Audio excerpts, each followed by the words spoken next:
Les élèves de la 6e année du cycle primaire, bonjour et bienvenue à une nouvelle leçon de français. C'est une leçon de production de l'écrit de l'unité 5. Le thème c'est la sécurité routière et le code de la route. Et la leçon est préparée par le professeur Essandi Mouledris.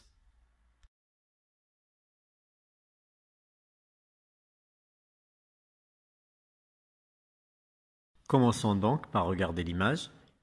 Il s'agit d'un agent de circulation qui a arrêté un automobiliste.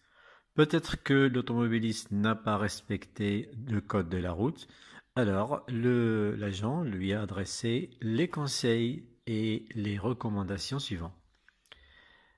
Respecter le code de la route et la signalisation. Garder les distances de sécurité pour pouvoir éviter les collisions.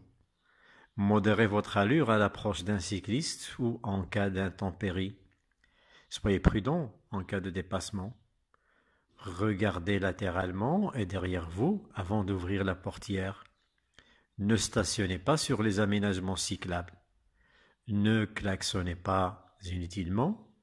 Respectez strictement les limitations de vitesse. Alors vous avez écouté le texte. Alors première question, de quoi parle ce texte? Alors à votre avis, il parle de quoi?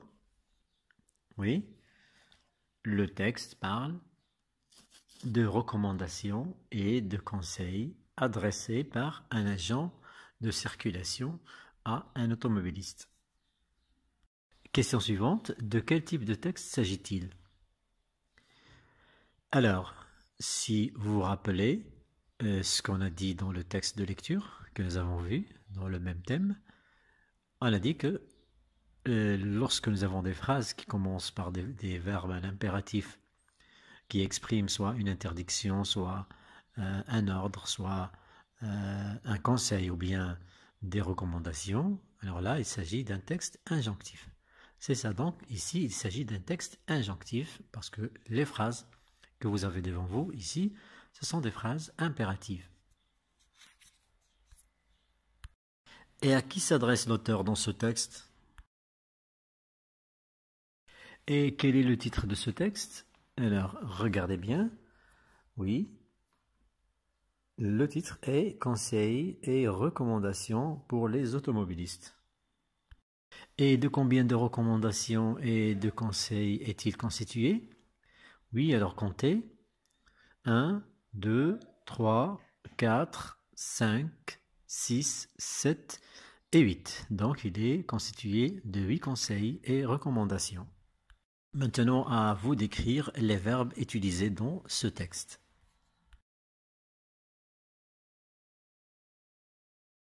Alors, les verbes sont, dans la première phrase, respecter, puis dans la deuxième, garder, ensuite, modérer, stationner, soyez, regardez, klaxonner et enfin respecter. Maintenant, vous allez revenir au texte, puis vous allez essayer d'écrire sur une feuille, ou bien sur votre cahier, les phrases qui expriment des conseils d'un côté et les phrases qui expriment des recommandations de l'autre côté. Alors, vous pouvez arrêter la vidéo, puis faire l'exercice, répondre à la question, et puis après vous allez voir la réponse.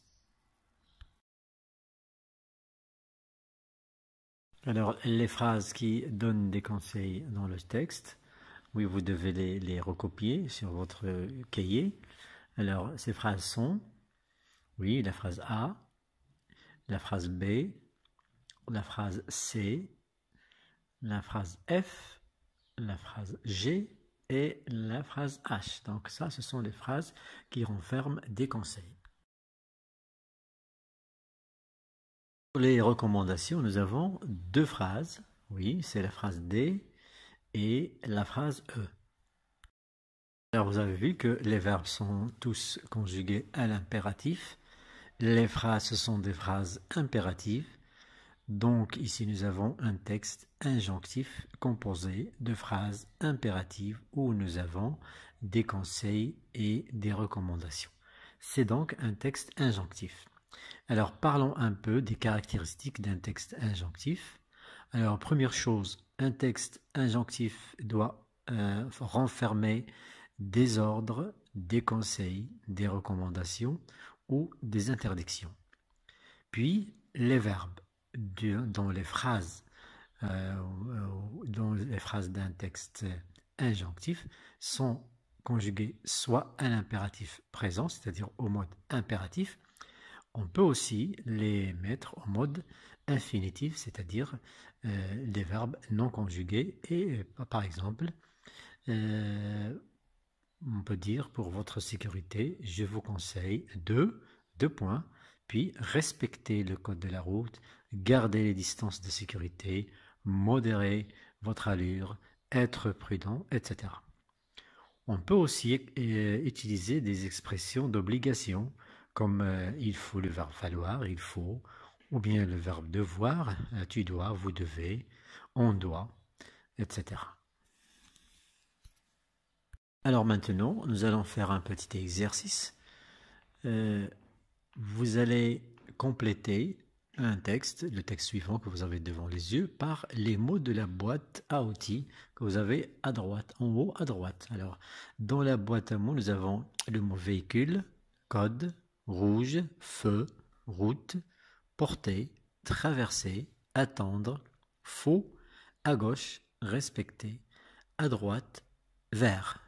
Alors, donc, s'il s'agit d'un texte injonctif, alors ça, là, ici, on s'adresse aux piétons. Alors, il, vous assurez que les conducteurs vous voient avant de traverser. Oui. Deuxième phrase, que les véhicules se soient arrêtés avant de traverser. Troisième phrase, ne pas entre deux voitures. Quatrième phrase, traverser quand le passe au pour les véhicules. Cinquième phrase, ne traversez jamais quand le feu est pour les. Il faut des vêtements de couleur vive quand il fait noir.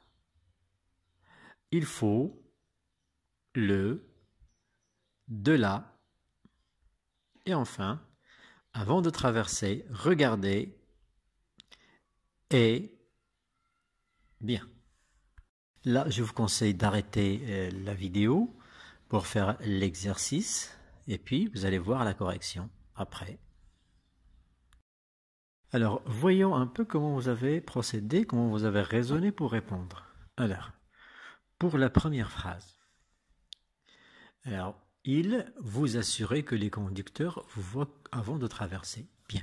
Alors, si je ne suis pas sûr que les conducteurs me voient, est-ce que je peux traverser? Non, je ne peux pas traverser.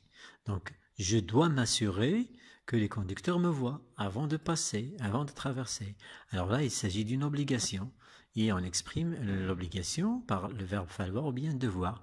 Alors ici, dans la boîte à mots, nous avons le mot faut. Donc, on doit dire « Il faut vous assurer que les conducteurs vous voient avant de traverser. » Bien. Alors, est-ce qu'on peut passer au moment où les voitures roulent? Non, on ne peut pas traverser pendant que les voitures roulent. On ne peut traverser que lorsque les voitures s'arrêtent. Donc ici, il faut attendre. Donc le verbe ici, nous avons à mettre ici un verbe, attendre que les véhicules se soient arrêtés avant de traverser. Bien. Troisième phrase, entre deux voitures garées, il ne faut jamais traverser.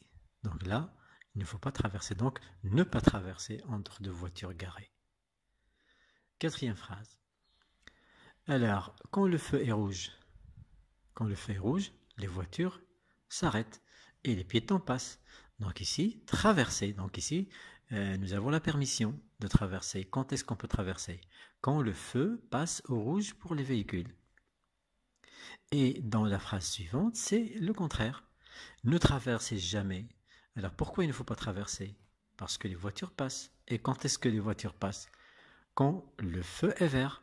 Donc ici, ne traversez jamais quand le feu est vert pour les véhicules.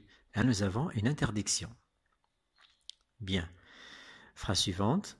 Alors, si vous vous rappelez, dans le texte de lecture, nous avons dit que pendant la nuit, il ne faut pas porter des vêtements de couleur sombre. Pourquoi?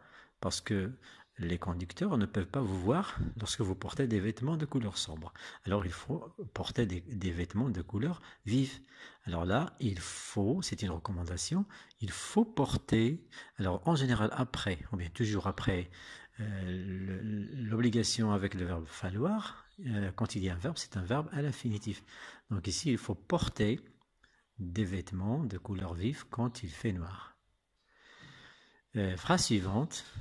En général, c'est un message adressé à tout le monde. Il faut respecter le code de la route. Alors tout le monde doit respecter le code de la route. Et enfin, avant de traverser, il faut regarder. Bien sûr, il faut regarder à gauche et à droite. Ça, il le faut, bien sûr, pour votre sécurité. Alors maintenant, à vous d'écrire un petit texte injonctif. Bien. Alors, vous allez prendre une feuille, un stylo et vous allez essayer d'écrire un petit texte injonctif en respectant la consigne suivante. Alors, écoutez bien. Ces jours-ci, tout le monde doit prendre des précautions pour éviter d'être contaminé par le virus du Covid-19. Bon.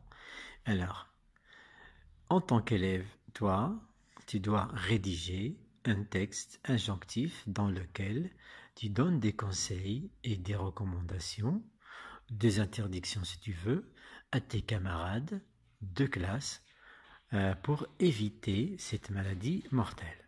Alors, qu'est-ce que tu vas leur dire? Alors, tu rédiges un petit texte et quand tu auras fini, alors tu te réfères à la grille en dessous que tu vois là et tu vois bien si ta réponse est conforme à ce qu'il y a dans la grille. Alors, si tu as écrit le titre du texte, si tu as écrit les verbes à l'infinitif ou à l'impératif, ou bien si tu as employé des obligations, des expressions d'obligation, alors, bien sûr, dans un texte injonctif, il faut qu'il y ait des conseils, des ordres, etc. Alors, et aussi, il faut respecter la ponctuation. Allez, au travail.